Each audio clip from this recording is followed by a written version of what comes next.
gente, tudo bom com vocês? Estamos aqui para mais uma aula, né? Continuando aí a unidade 6, né? Que nós estamos falando aí sobre a questão da água, né? Das bacias hidrográficas, os tipos de rios. E hoje nós vamos falar sobre o direito humano à água. Sim, professor, mas que tema!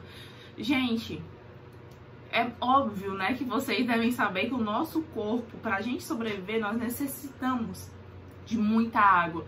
O nosso corpo, ele exige que tenha água para que a gente possa sobreviver, né, o nosso organismo funcionar de uma forma muito adequada, né? Então, professora, então, direito à água, mas todo mundo é para ter acesso à água. Gente, nem todo mundo tem acesso à água. E não é só acesso à água, é acesso à água com qualidade, né? Então é importante discutir sim essa questão para a gente conseguir entender, né, aí o que acontece, né? O porquê que existem disputas sobre a água, né? Aqui no Nordeste a questão de quebrar muito o estigma, né? Que o Nordeste é só um lugar que não tem água, um lugar, né, que é seco, né, que não tem vida. Não, gente, não é assim, certo? Então é importante lembrar que a água, ela vai ser utilizada, né, uma substância que ela vai ser utilizada em várias atividades econômicas, né? Então, por exemplo, como eu já tinha falado, até para o nosso próprio corpo, né, para a questão de preparação de alimentos, a higienização, não só atividades econômicas, mas no nosso cotidiano. A água, ela é muito utilizada, né? Então, é igual aquela história, né? Ficar sem água, energia, passe uns 2 dias para você ver se você aguenta mesmo. O nosso corpo, ele começa a entrar em colapso, né? Ele começa a desidratar e entrar em colapso. Professora, mas se eu deixar de beber água hoje, eu vou morrer? Não, tem um período, né, no qual o seu corpo, porque nós temos reservas no nosso corpo, né, de água, de gordura, e vai passar um tempo e você vai perder essas reservas e o seu corpo, ele vai começar a entrar em quê? Em colapso. E isso não é interessante, né? Eu espero que ninguém passe por essa experiência, certo? E, como eu já havia falado, ela é extremamente essencial para a gente conseguir manter todas as nossas atividades vitais, né, do nosso organismo, né? E uma coisa muito interessante que eu venho, né, discutindo muito em outras turmas que falam sobre essa questão da água é que passa uma propaganda na TV, em uma determinada emissora, que fala assim: o agro é pop, né? E coloca lá a importância da água, né? Que coloca essa atividade econômica, a agricultura, a agropecuária no caso, né, como algo que é fantástico. Sim, é muito importante para nossa vida, para manter a nossa vida. Só que nós devemos lembrar o quê? Que a agricultura e a indústria são as duas atividades econômicas que mais utilizam água no todo o seu processo de beneficiamento, né? Então, assim, mas a agricultura vai mexer só com as plantinhas. Não, gente, mexe com a água também, né? Essas indústrias de base que nós chamamos, né, que vão mexer diretamente com a transformação da matéria-prima, são indústrias nos quais utilizam muita água, como siderúrgica, né? As agroindústrias, que aí tem toda a questão da preparação, por exemplo, de frutas, né? Como eu já falei, o caso aqui no Ceará, que a gente tem a região ali da Chapada do Apogee, as grandes agroindústrias de lá, elas utilizam milhares e milhares de litros de água, né? Aqui no Ceará nós vamos ter o Canal do Trabalhador, que é justamente um canal para conseguir levar água até as pequenas propriedades. Só que há denúncias e há controvérsias. Por quê, professora? Porque há evidências que essa água, esse canal, ele é usado principalmente em prol dos grandes fazendeiros, dos grandes proprietários, das grandes indústrias, agroindústrias, né? Então ela não vai ser de alcance, né, dos pequenos agricultores. Então, é de acesso a todo mundo? Fica aí o questionamento, né? Então, tem esses paradoxos. E isso, professora, começou agora em 2010. ou 2014, 2019, não, gente, isso é todo um processo histórico, isso vem, né, em todo o nosso decorrer da nossa história. E isso não é de ontem, assim, né, de ontem agora, não, já faz bastante tempo isso, né. No Nordeste, a água, ela sempre foi utilizada como um produto de troca, né. Troca de quê, professor? Troca de voto, né? Principalmente naquelas regiões mais afetadas por conta das grandes estiagens, né? Longos períodos de estiagem, as grandes secas, né? Então, o acesso à água, ela era muito institucionalizada, muito vinculada à questão política nessa época, né?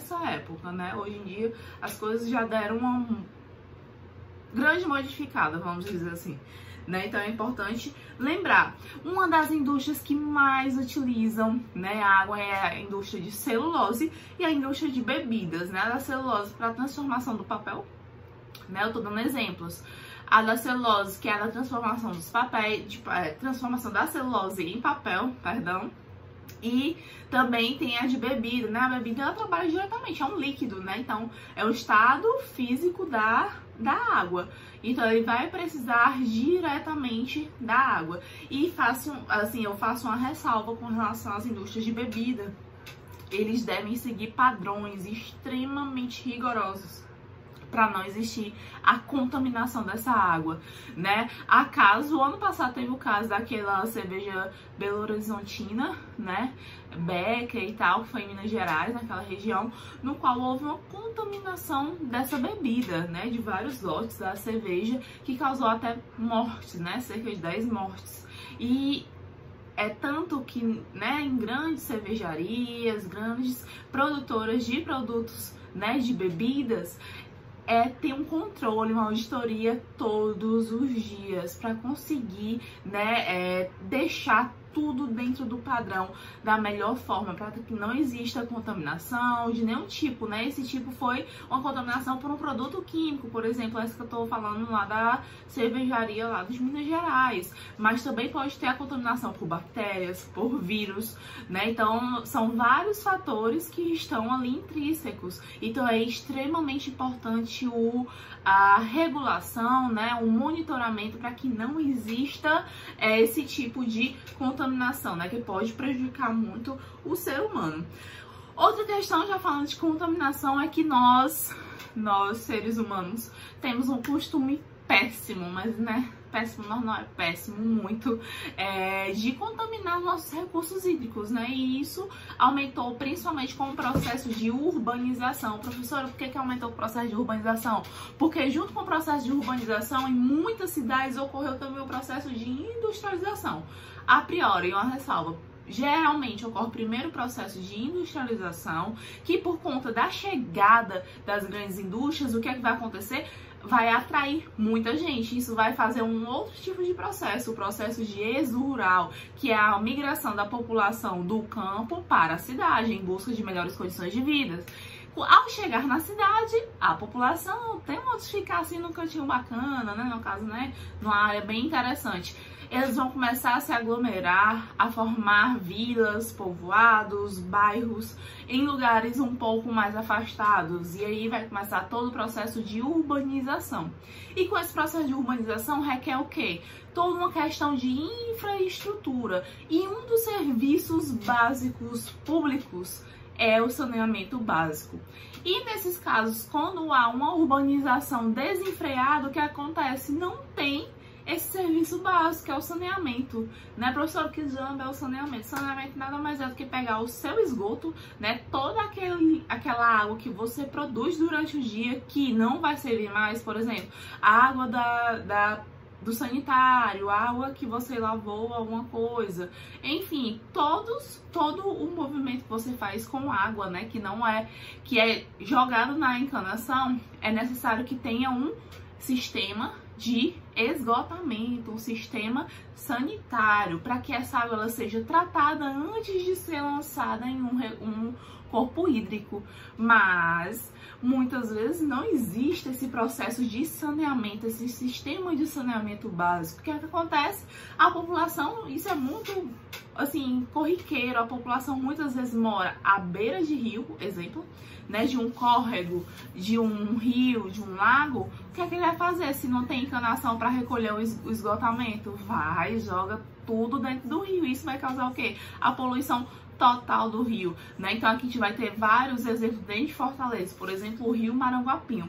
Professora, por que o rio Maranguapinho? O rio Maranguapinho, ele, além dele ser contaminado pela ação das indústrias, do distrito industrial que fica em Maracanaú, ao longo de todo o seu percurso você vai encontrar vários bairros, né, e muita gente, muitas moradias que são às margens desse rio, que não possui saneamento básico em suas casas. O que acontece? Elas acabam jogando todo o seu efluente. Professor, o que é efluente? Efluente é o esgoto, né? O nome técnico para esgoto, que é o efluente. Eles jogam todo o seu efluente dentro de um corpo hídrico e vai contaminar tudo. Professora, tem como descontaminar isso? Tem, mas aí, dependendo do nível de contaminação, você não consegue reverter, né, para tornar essa água totalmente potável. E isso é um problema porque nós não possuímos tanta água doce e potável disponível, né, em todo o mundo. Não falo só a nível de Brasil ou Ceará, mas em todo o mundo nós não temos uma quantidade, né, grande de água doce disponível. Professor, mas a quantidade que tem dá para todos os habitantes do planeta? Dá. Contudo, ela não é bem distribuída em nosso território, em nosso planeta. E é justamente isso que nós vamos falar agora. Cerca de 97,5% da nossa água, ela se encontra onde? Se encontra no oceano, né? Então, se a professora vai beber água do oceano, gente, não beba, porque vai ter muitos sais, né? Vai ter o sulfeto de... Esqueci, é sulfeto de alguma coisa, não lembro. Sulfeto de sódio, pronto. Sulfeto de sódio e outros tipos de sais minerais que, em contato com o nosso organismo, pode causar alguns colapsos, pode causar um alto nível de desidratação no nosso organismo. Professora, mas sei que existem pesquisas, existem empresas que já fazem um equipamento que vai tornar a água do mar potável. Sim, como é o nome desse equipamento? É o dessalinizador. Ele vai transformar a água do mar em uma água potável, uma água doce. Professora, tem os níveis de eficiência do salinizador. Sim, tem aquele que vai tornar a água só própria para, por exemplo, tomar banho, né, utilizar para lavagem, e tem aquela que vai tornar potável para o consumo humano, né, para ser ingerida, porque é necessário tirar todos os sais que são ofensivos ao nosso organismo, né? Então, falando nisso, é necessário a gente ter uma conscientização muito grande com relação à utilização dos recursos hídricos, né? E principalmente com relação à poluição deles, né? Que é necessário a gente evitar, igual lixo, né? Geralmente os corpos hídricos são poluídos, além dos efluentes, o descarte incorreto dos resíduos sólidos, né? Que é um nome bonitinho para lixo. Tá certo? Então isso é extremamente importante. E o que acontece? No mundo só vai existir 2,5% de água doce. Ah, professora, mas isso é suficiente? Gente, se ela fosse bem distribuída, ela seria assim suficiente para que toda a população do mundo ela tivesse acesso. Mas ela não é bem distribuída, né? Isso porque, professora, que ela não é bem distribuída por um conjuntinho, por um combo, né? Pelas questões do ciclo hidrológicos, né? Que nós já falamos de todos os processos que algumas vezes, alguns dos processos eles não são tão eficazes, né? Eles não ocorrem de forma tão abundante. E uma outra questão também é as variações climáticas, os tipos de clima. E isso daí vai ocasionar variações na distribuição de água em toda a nossa terra. Lembrando que as áreas que são mais próximas do Equador são aquelas que geralmente têm uma tendência de ter um nível de pluviosidade, dependendo se tem quantidade de vegetação ou não, um pouco mais abaixo, porque são regiões onde tem um grande índice de radiação solar, né? Então são áreas o que? Muito quentes. Não esqueçam disso. Então, por conta desse combo, qual é o combo, professora? Tipos de clima e variações em todos os fatores do ciclo hidrológico, nós vamos ter a nossa famosa crise hídrica, né, professora? Crise hídrica. O que é a crise hídrica? É quando o sistema de abastecimento ele não vai ser suficiente para suprir as necessidades da população daquela região. E isso também é um problema, porque acaba afetando também as atividades econômicas. Afetando as atividades econômicas vai afetar o quê? Todo um ciclo, né? E vai atingir todo um ciclo da sociedade. Beleza? Falando nisso, né, em ciclos, é muito importante nós falarmos que há grandes discussões sobre águas que são, que estão, né, em áreas que são de fronteira, né, que a gente vai chamar as bacias hidrográficas transfronteiriças, né, que são aquelas bacias hidrográficas. Lembrando que é uma bacia hidrográfica, professora, é um rio principal com os seus afluentes e subafluentes, nos quais nós vamos ter pontos divisores, né, que geralmente são áreas mais elevadas, que por conta da gravidade, né, vai ter a precipitação, e por conta da gravidade a água vai escorrer para uma área mais rasa, né, para uma área mais funda, que geralmente nós vamos chamar de fundo do vale, que é onde vai correr o leito principal. Revisão aí das aulas anteriores, né? Que nós falamos do conceito de bacia hidrográfica. Então, tendo em vista isso, o que acontece? Tem regiões nos quais essas bacias hidrográficas elas estão em áreas de divisão político-administrativa. Por exemplo, Rio Amazonas. Rio Amazonas é totalmente brasileiro?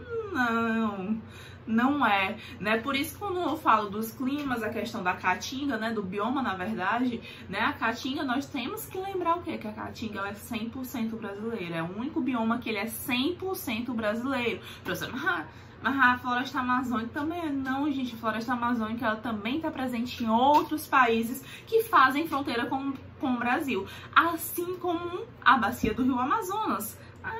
Sim, o maior rio do mundo em extensão, em volume, ele não é só do Brasil. Ele vai fazer, né, ele vai passar aí por 8 países. Ele vai nascer lá na montanha, na Cordilheira dos Andes, no Peru, né, que a gente vai chamar a Montanha Nevada de Mismi, que ele vem lá, né, lá numa área que é chamada também de Cordilheira dos Andes, né, uma parte, na verdade, da Cordilheira dos Andes, vem descendo, percorre vários países e vai acabar desaguando aonde? Deságua no mar, né? Então, que tipo de drenagem é essa que nós falamos? Os tipos de drenagem é uma drenagem exorreica, né, que ele nasce dentro do continente e vai desaguar fora do continente. Lembrando que tem a exorreica, a endorreica, a criptorreica e a reica. Vamos falar da exo e da endo, que são as mais comuns. Exo, o rio nasce dentro do continente e vai parar fora do continente, né? Vai desembocar no mar. A endorreica, o rio ele nasce dentro do continente e desemboca dentro do continente,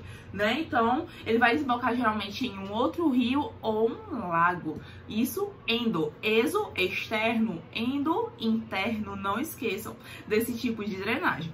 Beleza, voltando, falo demais, né, gente? Voltando ao Rio Amazonas, o Rio Amazonas vai passar por 8 países.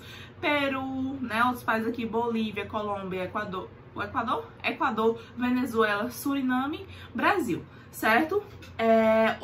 Outro rio que também tem uma grande extensão é o Rio Danúbio, né, que ele vai passar aí por a sua bacia hidrográfica, na verdade, ele vai passar por cerca de 19 países. Professora, por que você faz questão de enfatizar que é a bacia hidrográfica do Rio Danúbio? Porque a bacia hidrográfica vai envolver o rio principal, seus afluentes e subafluentes. Não é só um rio, é um conjunto de rios. É como se fosse o pai, a mãe e os seus filhinhos. É bem isso, uma bacia hidrográfica. Certo? Beleza. E geralmente quando existem essas bacias que fazem divisas, né, com outros países, com outros estados, é necessário que exista uma cooperação entre os países e os estados para ter o gerenciamento, o monitoramento de forma adequada desse corpo hídrico. Mas, professora, isso daí é óbvio, né? Que é um recurso que pode acabar, eles devem gerir de forma adequada. Gente, mas nem sempre é assim, né? Nem todo mundo pensa dessa forma. Então, há alguns lugares, né, isso já se prevê que daqui a poucos anos, não precisa, né, daqui 20 anos, mas tipo, daqui 10 anos, uma das grandes causas de conflitos vai ser o quê? A água, né? E esses conflitos já existem, né? Por exemplo, no Oriente Médio, certo? Esses conflitos ocorrem principalmente por conta de decisões unilaterais, que ocorrem apenas de um país, em benefício de si próprio, né? Então, por isso que foi necessário que a ONU, a Organização das Nações Unidas, entrasse em ação, né? Em 2010, ela criou o quê? Criou o direito universal à água, né? Então, todo mundo do planeta, ele tem acesso à água, ele deve ter acesso à água. Professora, mas só a água não. Há todo um sistema sanitário, né? Toda uma questão, todo um ciclo, toda uma infraestrutura. Não é só pegar água, mas é pegar uma água potável, pegar uma água tratada e onde dispor essa água após a utilização, que justamente aí entra a questão do todo o sistema sanitário, né? O sistema de esgotamento. Lembrando que eu falei já até no início da aula, como é o nome técnico de esgoto? Efluentes. Não esqueçam disso, que geralmente aí o Enem ele gosta de usar, né, trocar os nomes mais populares que nós usamos por nomes mais técnicos. Então, se ele querer utilizar o nome técnico de esgoto, é o quê? Os efluentes. Beleza? E a ONU, dentro dessa Convenção do Direito Universal à Água, ela sugeriu o quê?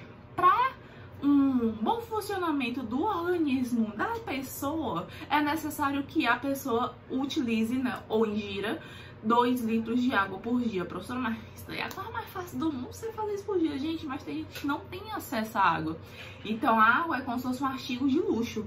E isso é muito discutido, porque dizem que hoje existem conflitos por conta de petróleo, por conta dos combustíveis fósseis. Daqui uns dias os conflitos serão por conta da água, né? A presença de água. O Brasil, por exemplo, é um país muito beneficiado por ter uma grande presença e um grande volume de água. Não só nos rios, mas em aquíferos, né? E nós falamos de aquíferos, que existem 2 tipos de aquíferos. O aquífero livre e o confinado. O livre é aquele que fica mais próximo da superfície e o confinado é aquele que fica envolto em 2 rochas, né? Que elas são meio que ali, fica como uma esponja guardando toda aquela água confinada, né? Então o Brasil vai possuir vários aquíferos. Aqui no Nordeste nós vamos ter vários aquíferos, no Piauí, no Maranhão. Então assim, mas o Nordeste é só seca, só pobreza. Não, gente, não é só seca, não é só pobreza. Beleza? Pra gente finalizar a aula, vamos resolver umas questõezinhas aí.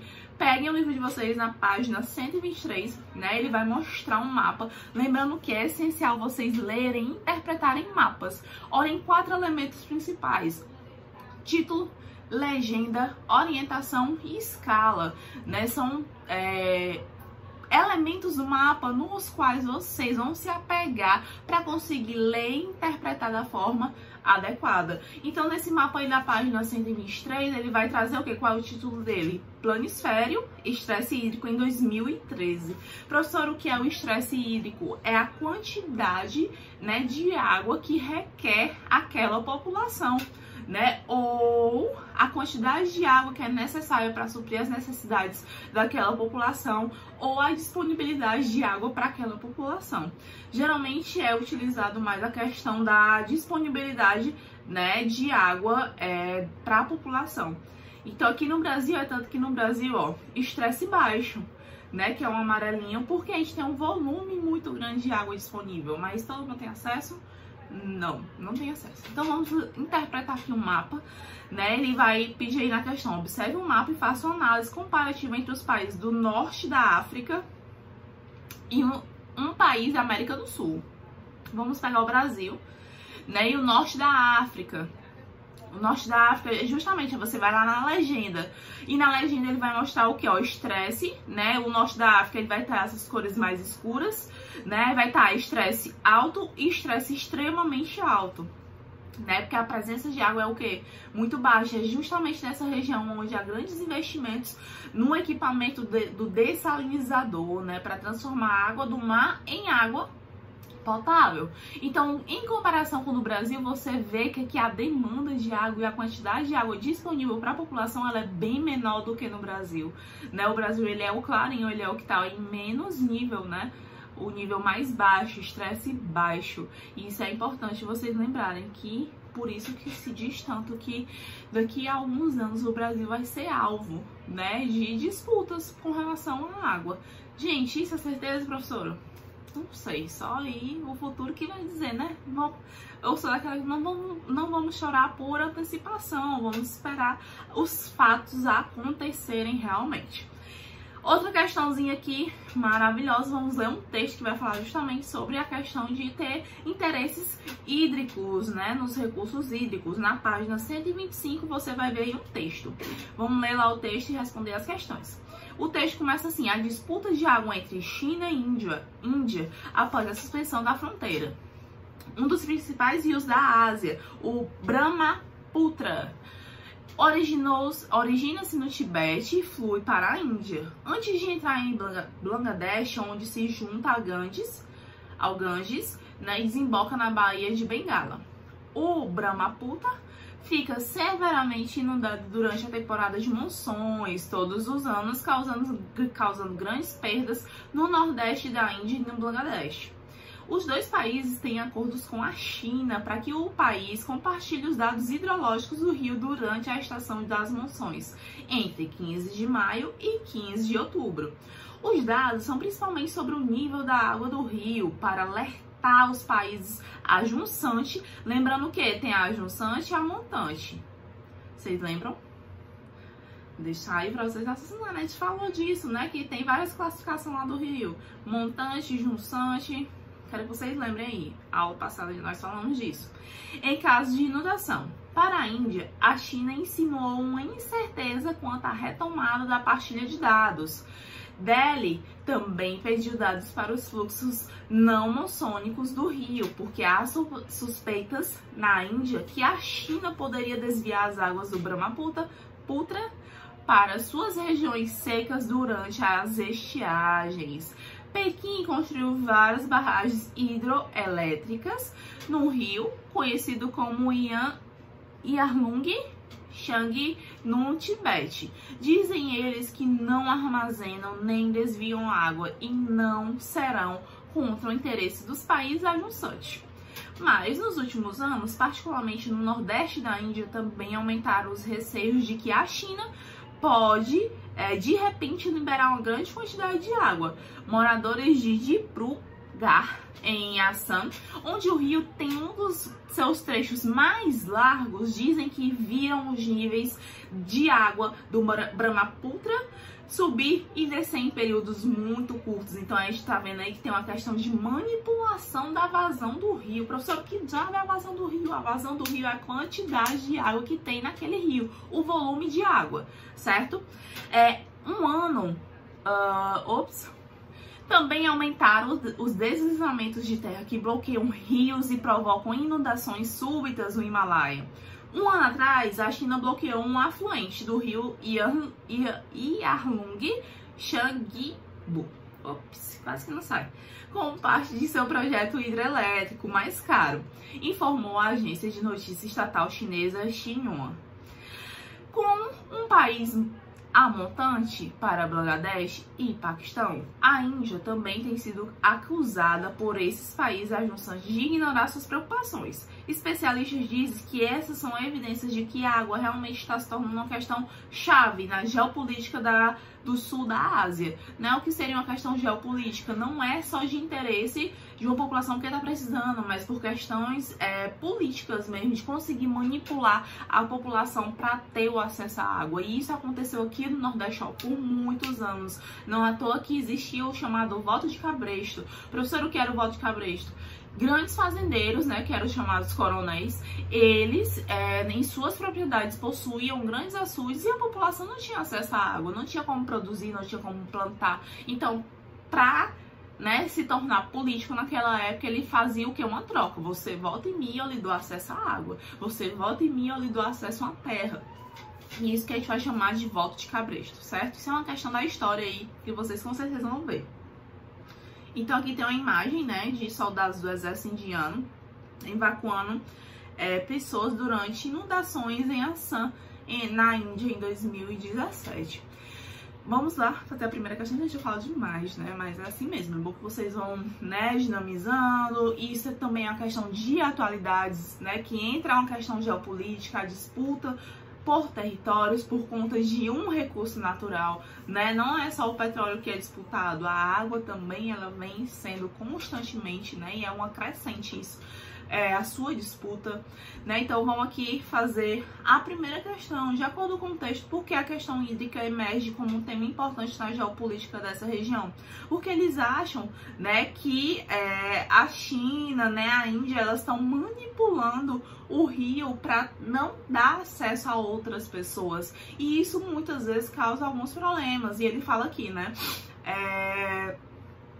em algum canto ele vai falar também aumentaram os deslizamentos de terra que bloqueiam rios e provocam inundações súbitas no Himalaia, né? Como se fosse de uma forma controlada, como se eles tivessem um controle daquele rio, né? Então eu achei muito interessante esse texto, porque ele mostrou várias vertentes, né, da questão da disputa pelo corpo hídrico, né, por um recurso hídrico. A segunda, investigue outro impasse ou conflito por água verificado no mundo e debata com seus amigos, né? Aqui no Brasil, por exemplo, nós temos a questão do acesso, aqui no Ceará mesmo, que eu até dei o exemplo no início da aula, né? Do acesso dos pequenos agricultores ao Canal do Trabalhador. O Canal do Trabalhador, ele foi feito em prol dos pequenos trabalhadores, mas se você chega lá no canal e quiser pegar um baldinho de água, você não pode. Se você for pego pela fiscalização, porque tem vigias, gente, tem vigias mesmo, de moto, passando o tempo todo. Se você for pego, você vai preso, porque isso não pode.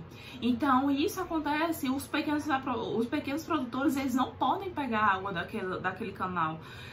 Boa parte da água, ela vai ser destinada para onde? Para as agroindústrias. Então a gente não tem já um acesso igualitário aí nos recursos hídricos, né? Então aí é um exemplo, eu espero que vocês pesquisem outro, né? Eu trouxe um bem próximo da gente aqui, que fica ali na região de Russas, Limoeiro do Norte, na Chapada do Apodi no geral, certo? Pessoal, eu espero que vocês tenham gostado da aula. Próxima aula, aulas de exercícios, vamos fazer vários exercícios que são relacionados, né? A questão de conflitos, a questão também das bacias hidrográficas, que caem muito no Enem, né? As questões ambientais também tem muito a ver com a poluição dos recursos hídricos, e nós vamos resolver questões maravilhosas para vocês ficarem, ó, craques, né, nessa questão da geografia. Então, pessoal, até a próxima aula.